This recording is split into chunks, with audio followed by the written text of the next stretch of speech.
Man, is he fucking awesome, yo. Talk to me about KD, man. It's weird because sometimes I'm like, man, I don't think he's playing that good. And then they show like the stat line. He's like 5 for 7, 2 for 2 from three, 2 for 2 from the line. He's got 15 points already and like 6 rebounds. His handle's a little shaky. Like, I don't think he's fully gained like the strength to like pound the ball into the ground and make a hard move that he used to have. But when you get Harden back, you can take some of the playmaking out of his. That they don't need that from him as much. Not having a guard showed a lot of people's flaws and made the turnovers go up. Right. And it exposed some of the things that Durant doesn't do well. But keep going. But right, like you said, I mean, he hit some threes last night where it was kind of touch and go in that third quarter where they have great ball movement. They move the ball around. They hit an open three, and then he just comes down and buries one in your face to tie it back up, and it's just demoralizing for the opponent. Yeah, and they know who he is. They know that's Kevin Durant. He's imposing. He when he comes on the court, there's an alertness. There's a like I saw it a lot with the Charlotte guys yesterday, where it was like it's Kevin Durant, and sometimes I think there's a brashness about some of these young guys that want to go after Kyrie. Kyrie really just kind of let people like it's hard to stay mad at Kyrie. Kyrie is like that pretty girlfriend that just does. Where are you, Freaknik? Why? Me and my friends just went. Yeah, like he's that, but she's beautiful though. That's Kyrie, man. He's a beast. Like, how do we protect him? We don't have to. He does it for himself. He just is like, hey, I'm not playing tomorrow. He's Muslim now. Like, who just does whatever he wants, basically. He just changed religions. Like, right. Kyrie, you're my motherfucking hero. You live your life. You do what you want. You're the real life Trojan man. You do what you want, Kyrie, and just keep being you because you're a fucking great basketball player. Like, yeah, he's the thing that when we're fully healthy, it's like the ball's in James's hands all the time. You're worried about Kevin, and then he just comes up the court, takes a few dribbles, and hits a mid-range jumper on you. A quick spurt over 2 minutes. He's got 9 points, hits a couple threes, and you're like, fuck. Now we got to account for this guy too. It's just he's the one that makes it too much. When do you think Harden comes back? Friday or next weekend, or the Suns game, either Boston or Phoenix. He looks like he's itching to play. He's on the sidelines talking to everybody. He looks like such a quiet guy. What? I'm talking about Harden. Yeah, sitting on the sideline. He looks like a quiet guy, but at the same time, it's like this eccentric quiet guy that just loves to talk about basketball. I mean, that beard can't be comfortable. I don't know why he has that thing. It's because he doesn't think he's handsome. He thinks he's ugly, and that hides some of his ugliness. He hasn't learned that it doesn't matter. It could not. He could fucking walk in there with a prosthetic ass on his face. He's gonna get women. Yeah. My mom would leave my father for him. She'd be after how many years? She'd be like, after like 35 years, like this guy is young, he's rich.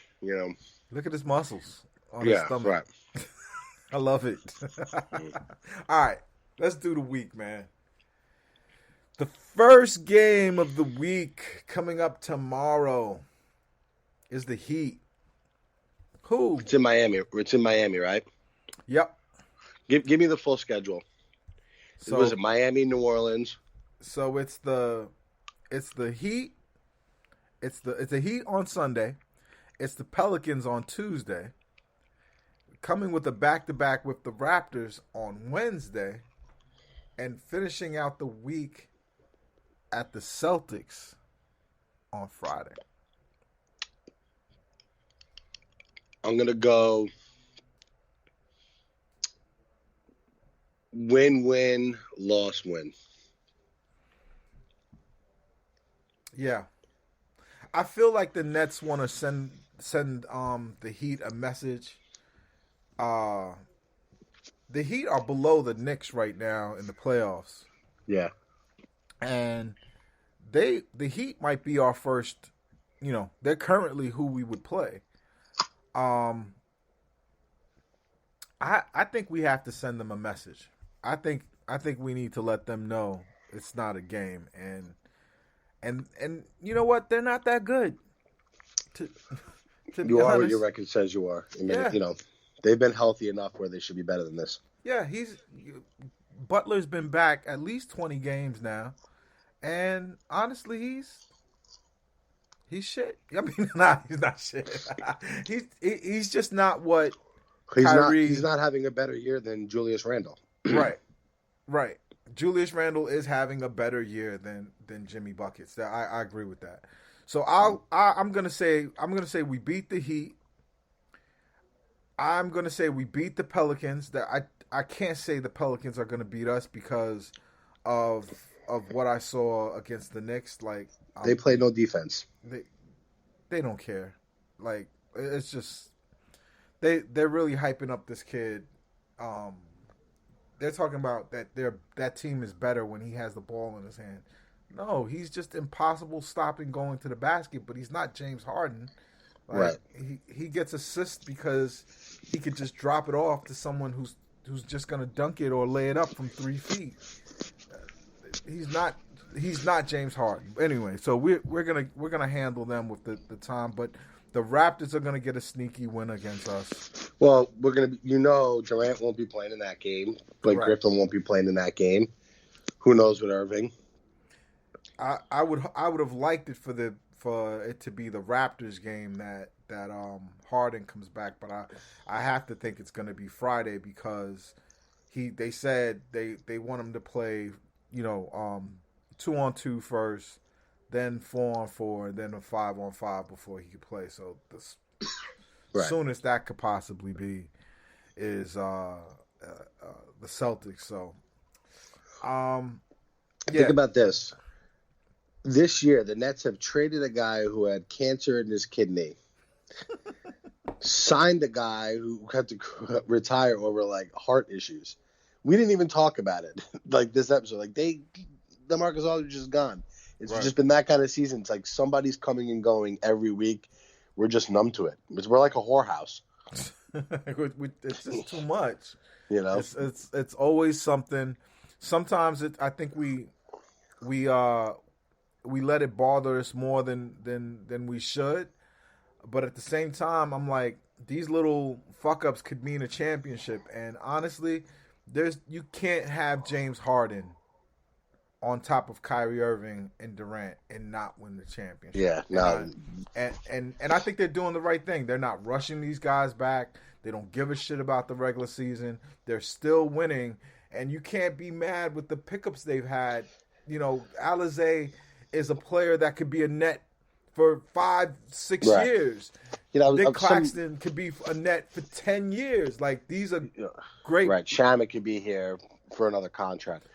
Some net fan I'd never seen before was killing the Nets right before Durant had come back. And he's like, he's been ready for a month. And I'm like, dude. Doesn't matter.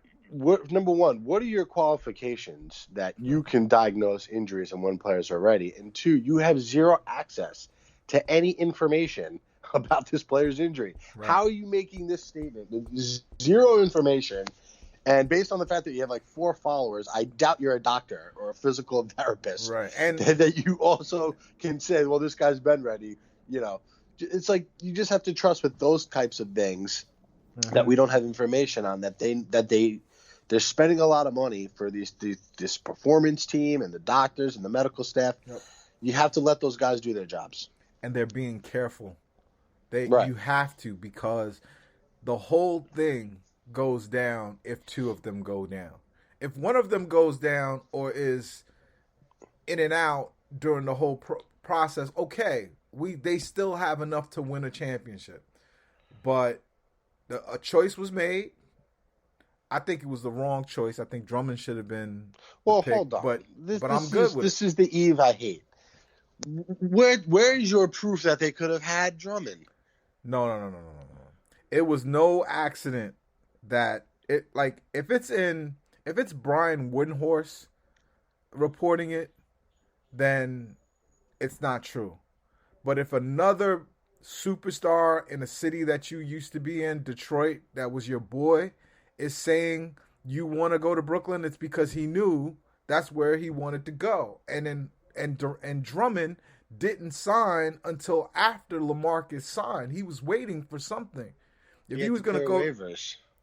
he cleared waivers way before LaMarcus. He was available and sitting out there, and I was surprised the Nets didn't snap him up. It's because they knew LaMarcus was coming and they preferred him. They took LaMarcus. That was the choice. And if I don't think it's gonna again, I want to be clear on this. I do not think, even with Andre Drummond, that the Lakers have enough to beat the Nets. I just don't see them being able to stop us on offense and for 7 games and score with us. And I think we could put together a team that could defend them. We have the size, we have the athleticism. It's all there to be had, and we should beat them. But if we don't beat them, and it's because Andre Drummond has 10 rebounds a game and 5 of them are offensive, that was a mistake. How loud does Andre Drummond snore? Fucking really loud. How could a woman sleep next to him with those hairy shoulder blades, that big ass schnoz of his, and the snoring? That he has a nerve to have an earring in it. Like yeah, that's just weird. Of all, like I see the young folk pierce their noses, expanding their earlobes, all that cool. But he's like gargantuan with a little earring in his nose. Like they had to use a bomb to pierce his nose. For what? Yeah.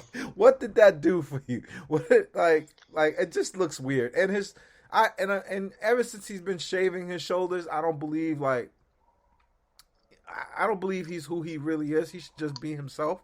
He's a Bigfoot. Can we look at his face? Where did he meet the iCarly chick? Like, where did those two meet? What function would they have been at Nickelodeon. Together? One of those Nickelodeon award shows, probably. So Andre Drummond was like, I got this invite to the Nickelodeon Awards, and the only reason I'm going is to bang the blonde chick from iCarly. Listen, you can't say this, but I can. But if I'm her white dad, I am outraged. Well, I put it this way. I've sat in on conversations where I can confirm that most white dads would be very worried about what's happening to their daughter. I mean, you would if I'm that white dad, I'm cool with it. I'm only mad that I didn't get a first round pick grandson out of it. Right. Basically, my daughter got tossed around by some behemoth, and nothing came of it. And nothing happened besides him. Exactly.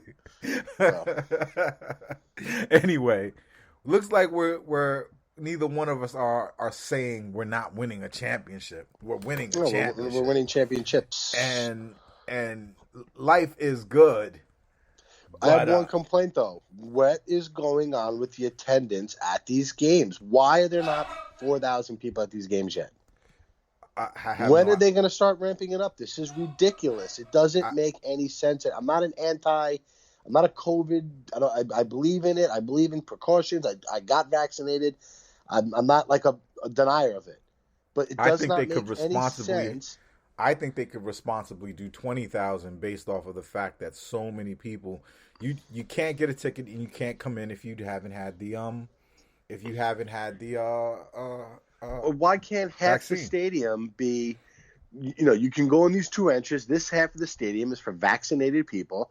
The other side will be social distancing, like the non-camera side. There's so many people in New York that have gotten the vaccine that they can responsibly do it. 20,000 people with the vaccine. It's just never. I don't think they're going to do that though.